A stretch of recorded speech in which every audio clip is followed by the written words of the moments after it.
There's no great example of racial intimidation against a black person than that of a noose, which typically correlates to lynching. The practice of lynching became a common form of violence against black Americans after slavery ended. The last recorded lynching in the United States was in 1981. However, recently, there was a story in the Washington Post that suggests the practice of lynching has never really stopped. Jill Colling Jefferson, a lawyer and a civil rights activist, has been conducting her own research into lynching in Mississippi and found that since 2000, at least 8 black people have been lynched, and in each case the police ruled the death suicides. But the families of these deceased said their loved ones were lynched. And this type of horrific imagery has long been seared into the minds of black Americans and imprinted in the history of the American South. Whether it's a black man hunted down, beaten, dragged behind a pickup truck, hung from a sycamore tree, or shot in broad daylight as he jogs through the neighborhood. And you think that in the year 2023, these horrific accounts would be well in our past.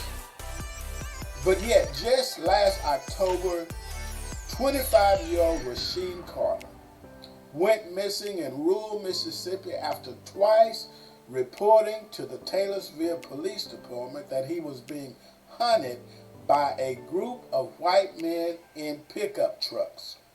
The last image of Rasheem that was eerily caught on a hunting camera the afternoon he went missing appears to show him running, partially clothed and muddy. After viewing the photo, Rasheem's mother knew in her soul that her son was running for his life. And it's the last image she has seen of him alive.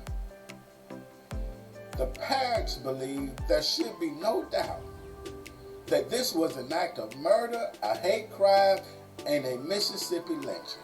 But the Taylorsville Police Department and the Mississippi Bureau of Investigations continue to ignore the cold, hard facts and railroad the family at every turn. So the bottom line here is that in some places, lynching and murder of black Americans is still a tool of racist attack against blacks and is almost as American as apple pie. And we are fooling ourselves if we think the practice died with the ending of Jim Crow. Jefferson said lynching in America, and especially in Mississippi, has never stopped. And the only difference is that now they're not taking photographs and passing them around like postcards. I'm Warren Smith III, and this has been my contemporary commentary.